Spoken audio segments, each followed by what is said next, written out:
Hello and welcome to another edition of Does the Team Think?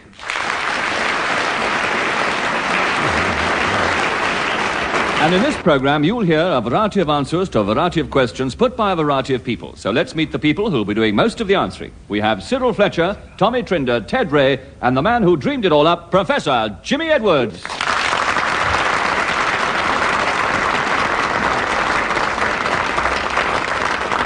And here is our first questioner, Mrs. Gladys Sumpter. Hello, Mrs. Sumpter. Can we have your question, please? Hello. Does the team think there are any snags to marriage?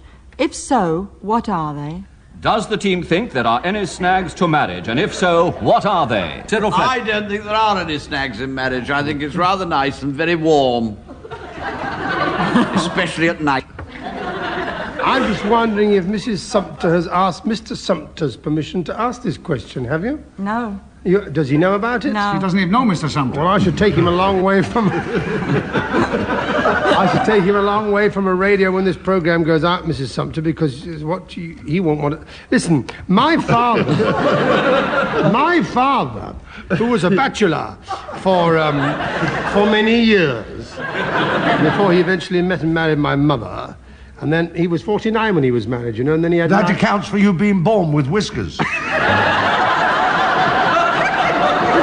Mrs. Sumpter, have you had any snags in your marriage? My mother said the whole thing was a very ticklish business, you know. Sorry. Have you had any snags in your marriage, Mrs. Sumpter? Yes. How many? Mr. Sumpter. 3. 2 boys and 1 girl.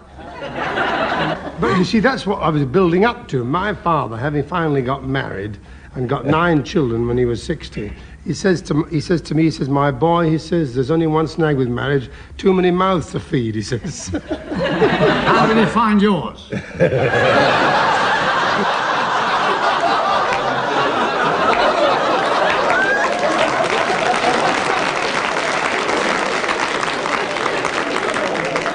About it, Mrs. Sumpter, quite seriously, and it's about time we got back to the serious part of this, and we're here for a fun show, but the thing is this, there are snags. In marriage, one has to work very hard to make a marriage successful. And my wife and I'm happy to say this, we found the perfect idea. She goes her way, and I go hers. I think one of the... Right, that's applause. enough No, applause. it isn't, no. That's enough applause for that sort of joke. Mrs. Sumpter, I think that one of the important things when you get married is not to be too much in debt. It's silly to have too many hire purchase things, I think. It's no good living in IO-utopia. Oh, he planned it. 3 weeks, and you blame Ted for getting applause. Mrs. Sumpter, fundamentally, the only snag I find in marriage is that your 6-penny pies cost you a shilling right from the start. That's right. Yes? Cost of living, ridiculous. Yeah, absolutely. I mean, even in Aberdeen now, they're not using the wedding ring anymore. They use a hard-boiled egg. It's more binding.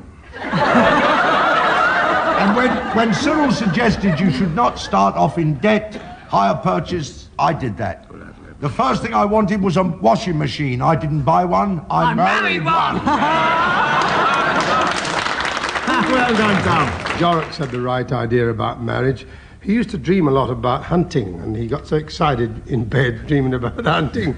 He reckoned it was a bad night if he didn't kick the wife out of bed at least twice during the night. One night he went under the bed and thought it was a stirrup cup. Well,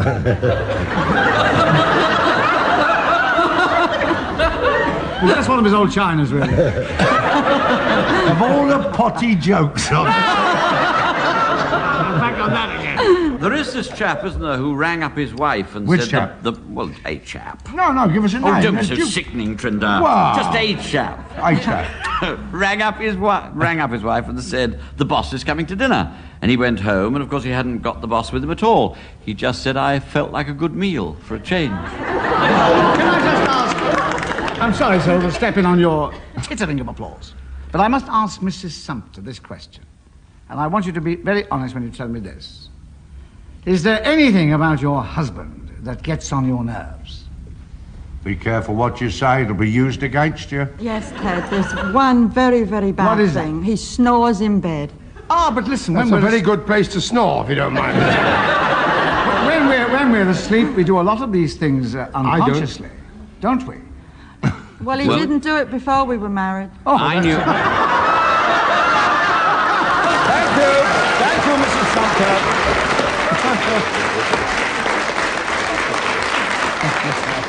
And now, team, here's a question coming your way from Mrs. A.N. Taylor. Hello, Mrs. Taylor. Your question, please. If the members of the team had to fulfill an engagement in Paris, which 3 short French sentences would they use in the hope of achieving more success with a French audience? If the members of the team had to fulfill an engagement in Paris, which 3 short French sentences would they use in the hope of achieving more success with a French audience, please note? Can you imagine 3 sentences? I don't even know 3 words. All I know is combien.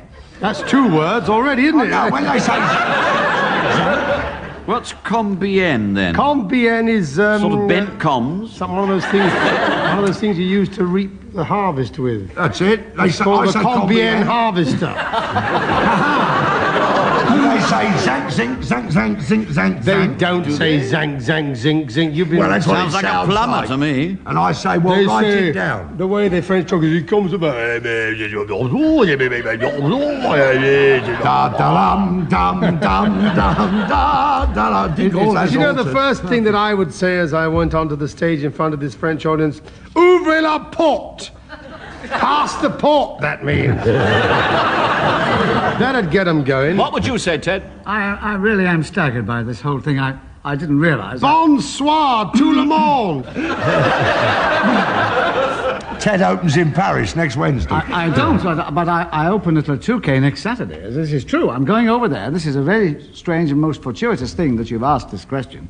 I do speak very good French, actually. Of course. Good. Give us Oh, 3 yes. sentences. Well, I have walked down the Champs Lousy and heard the awful pheasants singing the mayonnaise, looking at that awful tower. Tell me, what's the French for wake up at the back there? Dormez pas, je suis ici. No. Sorry, it's off. No. Wake up at the back there is Rivali la derrière.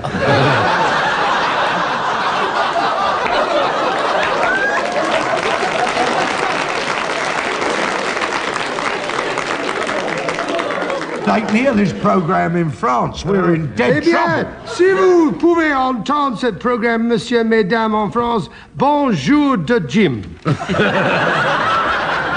Monsieur Cyril Fletcher, s'il vous plaît. Well, Mrs. Taylor, the 3 things that I would say would be, hoping that it was dreaming of thee, I would say pensez à vous.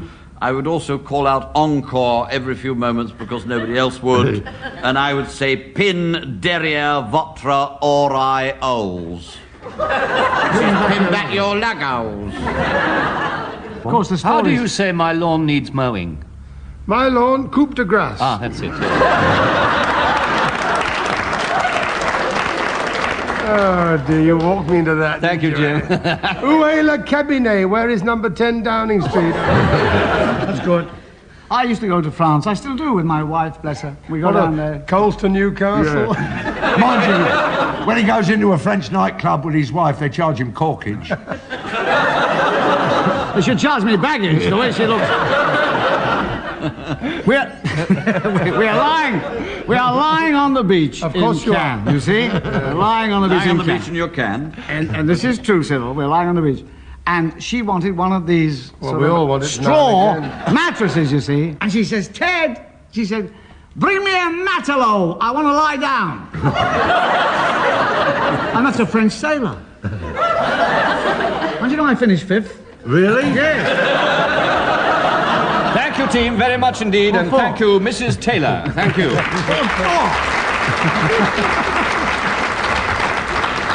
And now, ladies and gentlemen, it is time to meet our special guest, an actress who specializes in comedy and a shining light of many a slip. Making a return visit to Does the Team Think? Here she is, Eleanor Summerfield.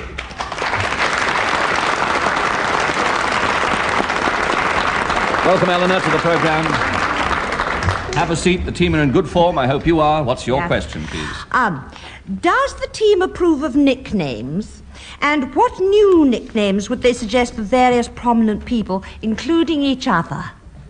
Does the team approve of nicknames? And what new nicknames would they suggest for the various prominent people, including each other? Let's get each other over first, shall we? Jimmy the Booze. Isn't it shocking? Ted the Glib Gob. with the chin. And sometimes from the way interrupts Mac the knife.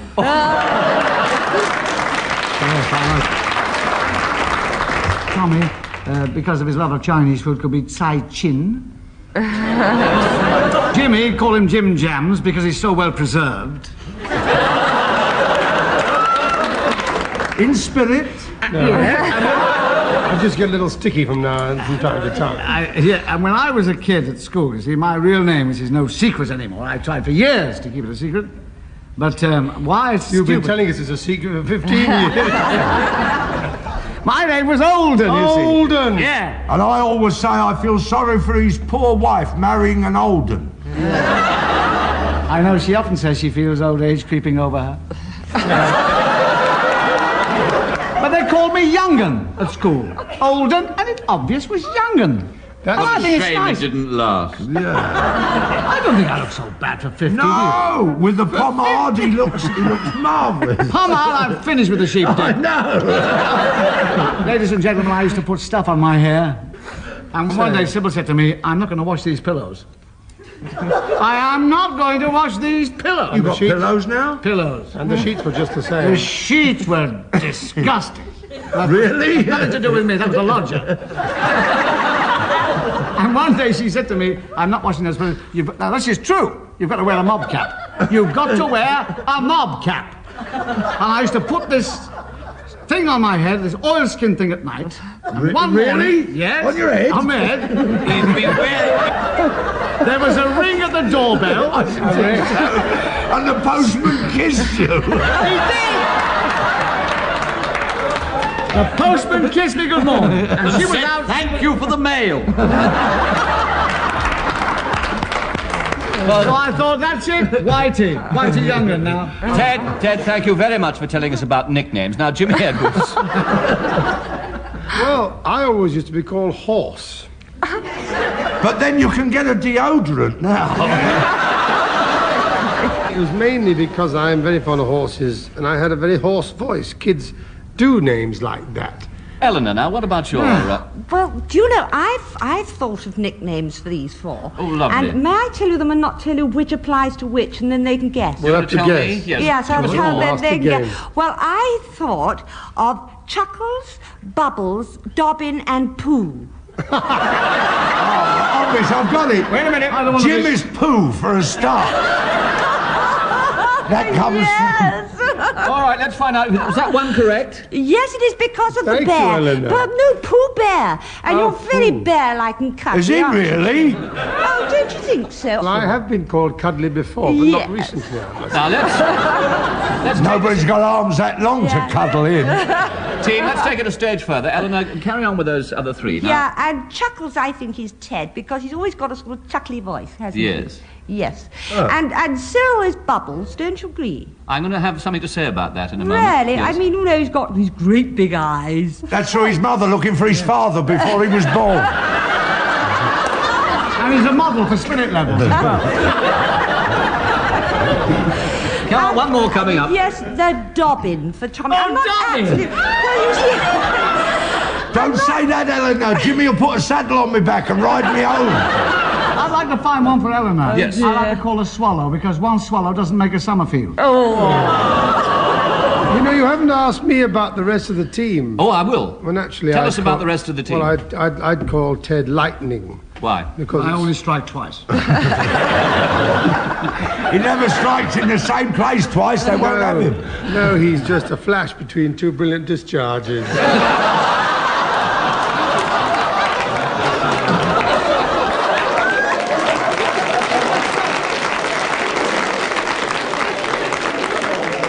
And I'd call Cyril VC10, smooth, silent, and serene. Oh, isn't it? He doesn't say very much. Especially silent. And Tom would be called Zambezi.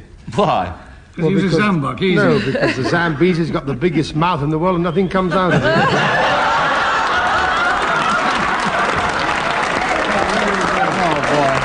That's very good. Is that so, Monsieur? I know a prominent person that you might like to give a nickname to, Eleanor Summerfield. I know what we can Tell the call her. Ah, tell us. Knickers, because she's in many a slip. Oh, really? All right. right, ladies and gentlemen, thank you very much, Miss Eleanor Nickers Summerfield.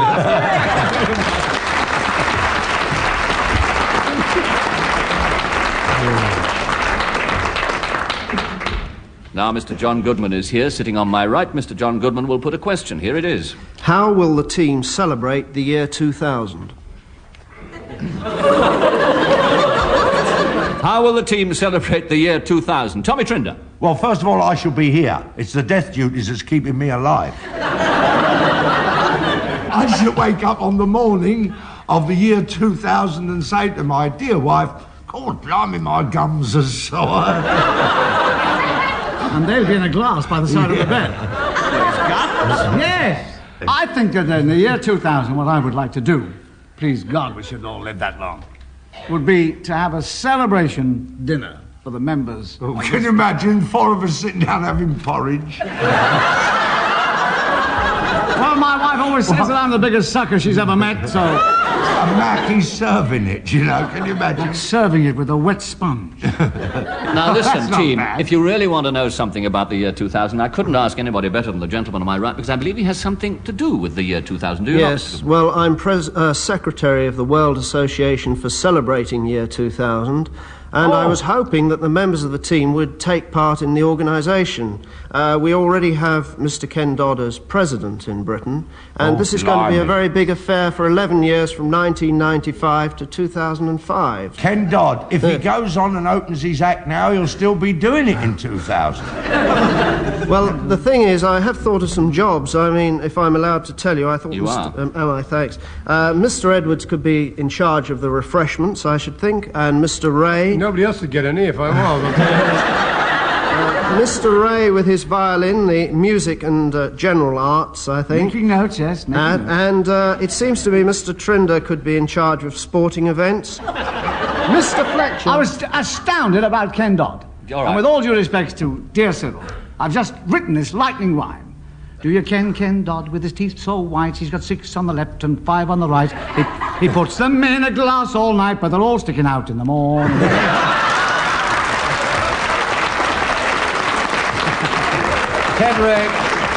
Ted Ray, I have to say I'm very glad I waited for that. Mr. Goodman. I was only going to say that Mr. Fletcher, I hope, could be laureate of the whole occasion. But you know, there's only one thing you've forgotten, Mr. Goodman. Do you realise in the year 2000, we shall be sitting down talking about the wonderful good old days? Well, that's all right. Think we shall be able to talk?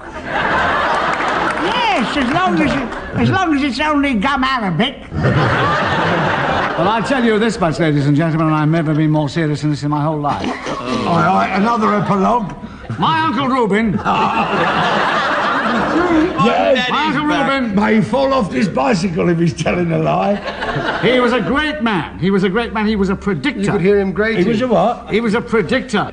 And do you know what he said? Yeah. He said that under the pressure, the advancing pressure of modern life, and you must admit, ladies and gentlemen, quite seriously, that people are taking more drugs and tablets and tranquilizers and pep pills. People, they're not people. You know something? No. In the year 2000, there won't be a gravestone left because everyone will be taking the tablets. Thank you, Ted Ray. Thank you, Mr. Goodman, for having the courage to put your question. Team, this is Miss Billy Love. Hello, Miss Billy Love. Hello. I'd love to hear your question. Do the members of the team prefer to be photographed by a woman photographer, and what image do they like to project? Oh, dear, what a risk. Do the members of the team prefer to be photographed by a woman photographer, and what image do they like to project? I will bet you any money in this world that that lady is a professional photographer. Let's find out. Are you? Yes, I am indeed. Get back to the question. You can take my picture any time. Because when she does it and looks into her focusing thing, he's upside down and he looks better that way. What image are you going to project? Well, too much of me projects. Well, don't have it taken profile. The trouble is, you see, that Jimmy had his photograph taken. His auntie told me this the other day over a pint of wallop.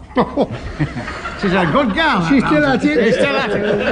I caught her on the hop, you know, and she said, you see, could you put in a word with Jim Jams? She said, because, you know, when he was 6 months old, we had his photograph taken on a rug and we've lost it. We'd like him to pose again.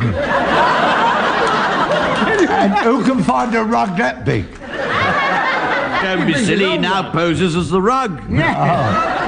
I can't see, Miss Love, that there's any difference between being photographed by a man or by a woman, because they only squeeze that little rubber ball, don't they? God, blimey, it's a long time since you had your photograph taken. I mean, they stand there, they take that little thing off the front and go, smile.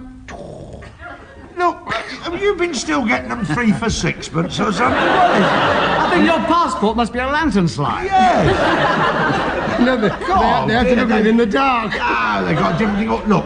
It seems a pity that Miss Billy Love should have her head under a black cloth, really, doesn't it? Yes, I'll join the queue. Listen. It does seem as if it's time that you all had your pictures taken again. I'm with you, Miss Love. I was going to give him the modern technique. The lady photographer says, no, come along, put your head one side. And the man photographer said, no, look, dear. Miss Love, if they took your advice and came to you to have a photograph taken, who should they ask for? Amanda. Mr. Love. Amanda? What? Yes. Your professional name is Amanda, but your real name is Billy, is it? What sort of gear I would say, is it? Billy, let's go in the dark room and see what develops. Jimmy Edwards, when did you last have your photograph taken? Well, by the police in Sydney.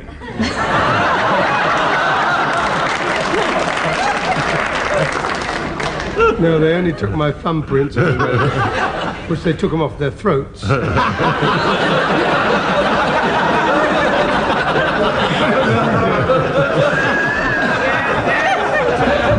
No, but as a matter of fact, I don't like being photographed. I must confess, Miss Love, even though it were you flapping about behind the camera saying, I loathe it. You go into a studio and there's that peculiar-looking instrument in the middle of the floor, that black cloth hanging over it, and the fellow saying, oh, yes.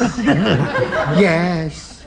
Oh, yes, yes, yes, yes, yes. I like it. You wonder so what now, come out the dark room and get in the studio. No, I'm in front of the camera, and then they come round and they move your left elbow just ever so little bit and go, take it out of the bitter. Oh, yes, yes. Oh, yes. Yes. Oh, yeah, come on. I like that. Yes, just kick it. And then they go round behind the back and suddenly say, oh no!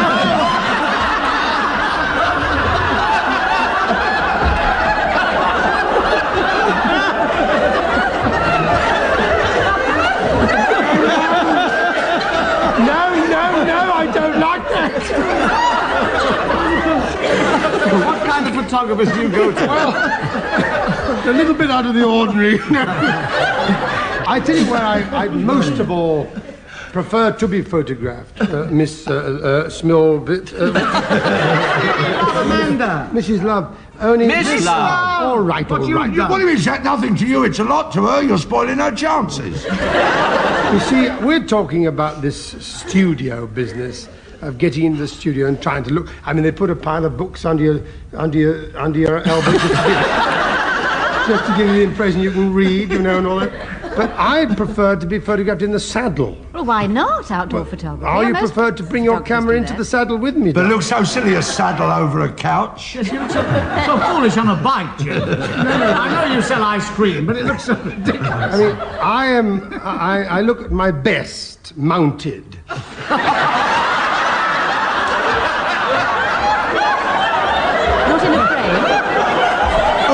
Old masters.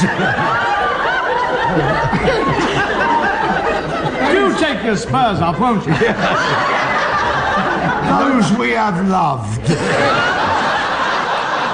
there, I'm afraid, we must close Does the Team Think for today. On behalf of Cyril Fletcher, Tommy Trinder, Ted Ray and Professor Jimmy Edwards, our producer Edward Taylor and myself, Mac Hobley. Thanks to all our questioners and, of course, our special guest, Eleanor Summerfield. This is MacDonald Hobley saying goodbye to you all. Goodbye.